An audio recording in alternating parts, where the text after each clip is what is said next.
Welcome back, and many thanks for staying with News Sources, the Ladies' Night edition. Let's move on with the show now.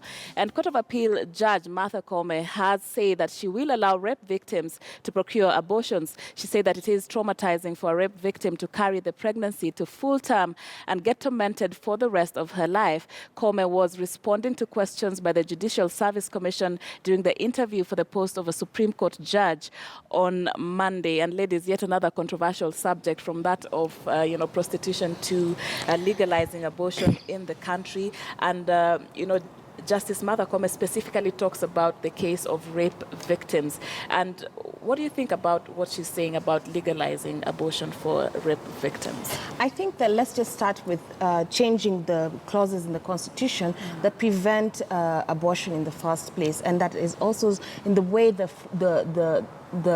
life of the fetus is talked about in the Constitution. They say that life begins at conception.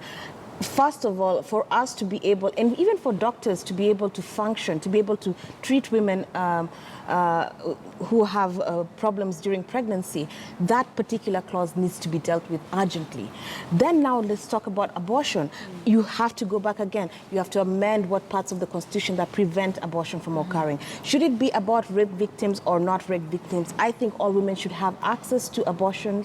And actually, let's start with contraceptive, sex education, universal reproductive health care. Let's deal with that and also allow women to access reproductive rights like abortion without having to prove that they were raped, because it can take a court case in this country. Right. We have just had that conversation. It can take a court case in this country years. By the time that you have proven that there was a case against her, that an assault occurred, this child is already maybe 3-4 years old. And that's an injustice against the woman herself. So I would say just forget about it being about hinged on the assault or not assault, but let it be a universal healthcare issue. And you bring about very crucial aspects that would need to be tied to that with regard, to the law as it stands. And of course, this also has been a big debate, especially with regard to reproductive health and rights of women.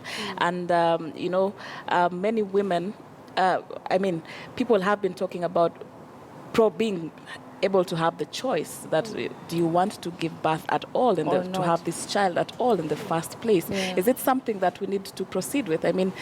Choice versus, I think it's a conversation that we really need to have. Probably we should have had it even, a long time ago. Definitely the Constitution is very clear on abortion. When you look at Article 26, I think Cap 4, it sets out the reasons why a woman should undergo abortion. It's very clear that it has to be a professional doctor, I was advising, and it has to be the health of the woman is actually at risk. But the issue that Martha Koome is talking about, a pregnancy after rape, is not very clear, like Betty said, in the Constitution. We don't have that provision. And even before a woman admits that I was raped, we have issues to do with esteem issues and sex education, like Betty said, which are not yet inculcated in our culture, because I think it's a even the definition of rape by itself in our culture is not really that it's a culture thing, and so we need to first, move from, saying rape is a bad thing, because rape can happen to anyone. It's a very sad thing, but we need to accept that it can happen. And in that case, is it the choice of a woman to make that I'm keeping this baby? Because we've seen there's a lady who was raped after the post-election violence, and she chose to keep the baby. I think she appeared on one of the shows on KTN. And so, is it the choice of a woman to make? And if we're going to amend the Constitution to include that clause on rape and abortion, then it has to be we need to be very, I don't know how to put it, but I think we need to be very careful so that we are very clear under what circumstances. If you're raped, you undergo an abortion. But then let's talk about rape in this country. I mean, you have a country where people as young as 8 and 9 years old, 10 years old being married off. Isn't that rape? You know, we call it defilement, but actually it is rape. So then what happens? Anyone who has married anyone under 15 is a rapist.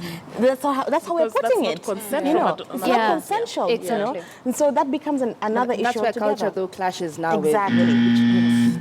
Law, it happened to me. You just missed that by a whisker. Well, moving on, NARC party leader Charity Ngilu has broken her silence over her political stand and indicated that she intends to join CORD.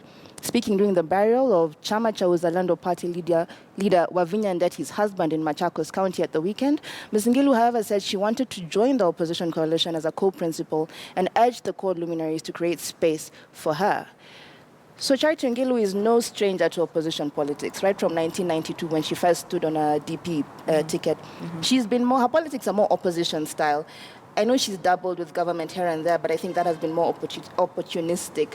Do you think she's a good fit for CORD at this point? Who gains? Does she gain or do they gain? They have nothing to lose by accepting her into their fold, and maybe they need a woman's touch to the whole scenario because They were wooing Martha. I thought Martha Karua was warming up to the...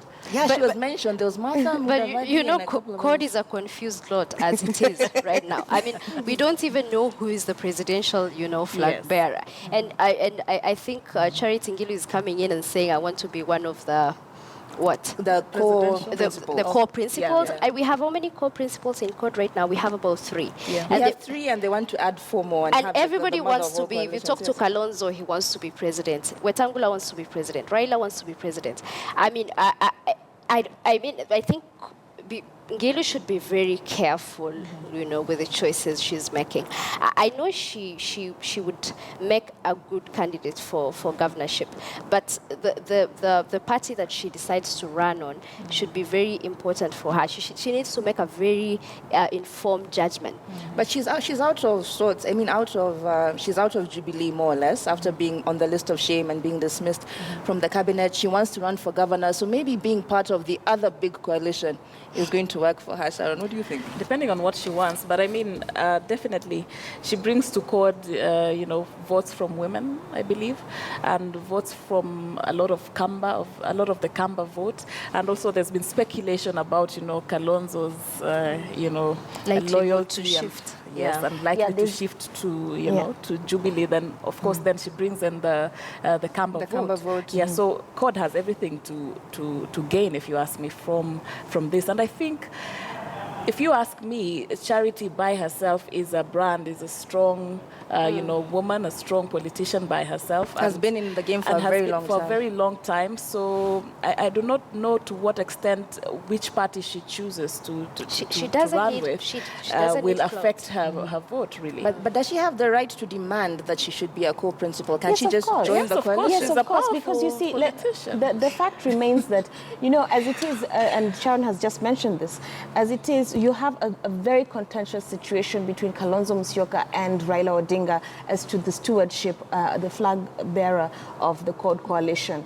That has been watered down because we have had other scandals like the Muranga project and what have you, taking up our attention. But that still remains a very contentious issue. There's been a lot of back and forth. There's been an MOU that has been disowned, and so Charity is coming into what is potentially a vacuum. She does have the right to demand to be taken seriously. But is there room for her and Kalonzo in CORD? Yes, there's plenty of room in CORD. Says Betty. I qualify that statement. Can't have enough. I think they need everyone they can have. If they have room, it's because they're just confused and they don't have direction. I'm sorry to say. But I mean, I think they're trying to form this what they're calling the mother of all coalitions, and they're trying to quote Musalia Mudavadi, Charity Ngilu, of course, Gideon Moi, and NARC Kenya's Martha Karua, to kind of give them some sort of national outlook. So it looks like they're going step by step in some kind of strategy, with Raila making these revelations every so often about the water project, the whole IEBC shenanigans. They're going in a direction. I don't think they're totally confused, Faith. And I think for each strong person that they have is like just laying a strong foundation after another to a brick after another to form a strong foundation. I just do not understand what they're still waiting for with in terms of the flag bearer. Yeah, 8 months, really barely 9 months to perplexing. elections. And at that point of perplexion, we shall move forward. And Murang'a leaders have arm twisted the government into parting with 250 million shillings in exchange for their support of the controversial 6.8 billion shillings water project, 6.8 billion shillings water project led by Governor Mwangi wa Iria. The leaders threatened to withhold support for the Northern Collector Water Tunnel project until their demands were met. And Water CS Eugene Wamalwa offered 5 water companies in Murang'a 50 million shillings each to improve water distribution. What is your take on this? Like, do you say Murang'a County has won big from this project after all? Twisting and all this. I mean, how should we be looking at this actually from the first place? From the point of view of the businesses that received the money, they really jumped on a great opportunity right there, and kudos to them. From the point of view of the Water CS and the government, you look like you're paying these people off. Yeah. Yeah, and that's what it looks like. And then it makes me ask so many more questions about this. About the project itself. So maybe it's true what they say about it. Is it true? What's going on? And then are these, is there some accountability system for this money that you're giving out? Are we going to be able to track that this water has been, there's better distribution of water, the residents no longer have complaints? Because if it's a 6.8 billion shillings project, and imagine they have a budget for this project. Yeah. I mean, if you could just easily part with 250 kind of million. like it's change. I think it's very questionable. There were very genuine concerns, definitely, from the people of Murang'a. The fact that they were not even consulted in the first place, that there was not enough public participation on this project. And so they didn't even know what exactly is happening. How are we going to gain? And that is why they were saying we cannot agree to have water going to Nairobi, and we don't have water in Murang'a. But again, for government to give in, like Betty said, so easily, and give out 250 million, that is not small money, And it's just, it speaks to what are the systems, what are the procedures, even when coming up with these projects. And I don't know if the ecological concerns that were raised by, experts and, the issues of climate change, because remember, Raila raised very valid concerns. I don't know whether those have been dealt with, or now we're looking at, we have water, we have this money that we've been given, and so it's fine, you can go ahead with the project. So I think those are some of the issues that still need to be questioned.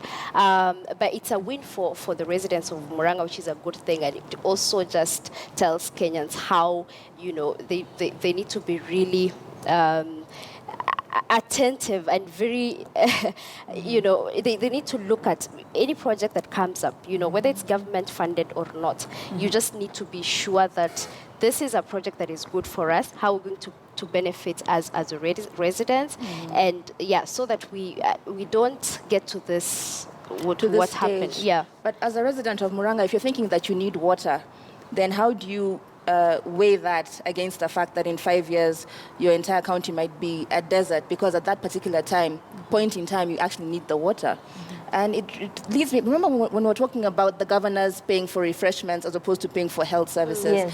And in this kind of scenario, it's a Vision 2030 flagship project. Of course, we need the water, but then the consequences are the country might turn, that part of the country might be dry, and the water crisis might even be worse. So how do we move ahead with a good conscience, knowing that we are getting water, but we are ruining our country for future generations? The funny thing about this country, by the way, to be an opposition politician, you have so much material. Everything just can't work right, Somebody is always dropping the ball somewhere along the way. Somebody's always dropping the ball somewhere along the way. So the questions that you ask are very valid, and we need to have more scrutiny into this. Yes. I certainly believe so. I don't think that it's right that, that money just, wow, I was quite shocked when I heard about it personally. Right. True, but finally, aspirants for seats in Parliament and county assemblies in the next elections will not be required to have degrees after all. Instead, they will be asked for at least a certificate and after studying for at least 3 months in a post-secondary school institution. So degrees out the window, you just need 3 months of study in God knows what after your high school education, and you have suddenly qualified to be a leader. It's very shocking. I mean, but it's kind of expected. You know, this is not the first time. I think the last time that the Justice and Legal Affairs Committee in Parliament were looking at this issue, and parliamentarians actually lobbied for the removal of that clause that says that for you to be a parliamentarian, an MP, an MCA, at least you must have a degree. But you see, it just comes back to the kind of leadership that we have. You know, these are people who are going to legislate in Parliament, in the county assemblies. And that is why we're seeing the kind of decorum in county assemblies, because probably we have people who do not meet, you know, that educational expectation, you know, and so we have to deal with it. And so I don't think this will come to pass, because I know it's one of the laws that IEBC will be pushing to, you know, to be reviewed in Parliament. Let's see how it goes, but you know, with the kind of parliamentarians that we have, I think it's a 70-30 chance. Okay, I'm going to speak on behalf of those who don't have the educational requirements. Yeah. We have created a system of governance where we are fully reliant on populism. And that means that we do not expect that the leader who is going to take up the position of governor has the CEO qualities that we need to entrust this person with an entire economy. And therefore, even those who are in the county assembly are not expected to have the same sort of legislative qualities or lawyers or whatever you need to be able to perform their duties. Instead, what we're looking for is he the person with the most votes? This is populism, and this is the result. We end up with people who are not as educated and according to our views of what education really is, but they're still leaders. They still represent people's interests. They're still able to function. So perhaps and that's asking for a degree is being a bit elitist. Exactly. Like, I don't really think we need, to be honest, I don't think we need a degree, even as we wind up. I mean, you just need a sober person who is a bit clever, and you don't need to go Who's to capable school to of be clever. leadership. we need, let me just say we need this. to wind up. The last one, I promise. We need All to right. have our constituents and pay attention to Right. their leaders. All right. Fine. That is at the point at which we wind up today's edition of News Sources Ladies Night. Thank you so much for your insights, ladies. And just to remind you, we had asked you on our Twitter poll tonight, do you think that ODM leader Raila Odinga is right that President Uhuru Kenyatta has failed to fight corruption? 57% of you say yes, Raila Odinga is right in saying that Uhuru Kenyatta has failed, and 43% of you say no, Raila Odinga is not right in accusing President Uhuru Kenyatta. And that's where we wind up.